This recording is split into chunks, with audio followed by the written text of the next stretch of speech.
Մի քիչ էլ ստեղ։ Շնորհակալ ժողովուրդ օրակարգը միացավ։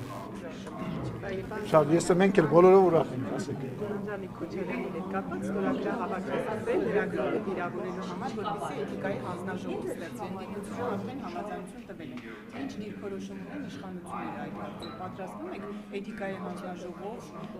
քննություն սկսել Անդրանիկ Քոչարյանի վարքի հետ կապված, որտեղ վերջինս անդադար կամ լրագրողներին է վիրավորում կամ ձեր թիմակիցներին, գիտենք, որ ներսում կոնֆլիկտներ կա։ Որտեղից գիտեք, որ ներսում է կոնֆլիկտ։ Մամուլը ինչ ասես գրում, հա։ Գրում եք, որ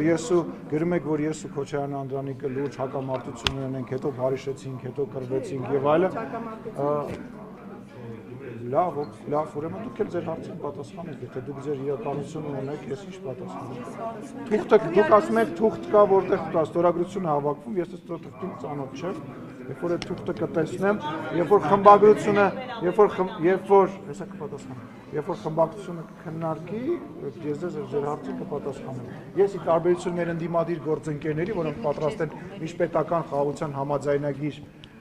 քննարկել եւ գնահատականներ տալ եւ հարցազրույցներ տալ, ես չպատրաստ չեմ, նույնիսկ այդ մի էջանոց թղթի վերաբերյալ բան ասել, որը չեմ տեսել։ Իսկ ընդհանրապես ո՞նց է վերաբերվում Հռիփսի Մեջեբեջյանի նկատմամբ Անդրանիկ Քոչարյանի։ Ինչու այդ վերադառնալ համաձայնային։ Ես զանգարել եմ իրեն, հենց այդ միջադեպին ծանոթացել եմ, ես դուրսն եմ երկրում, զանգարել եմ իրան, իր հետ խոսել եմ,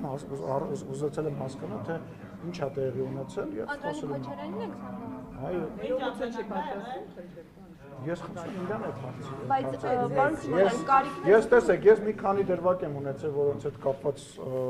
հանրությունը եւ լրագրողները բաներ են արել։ Ես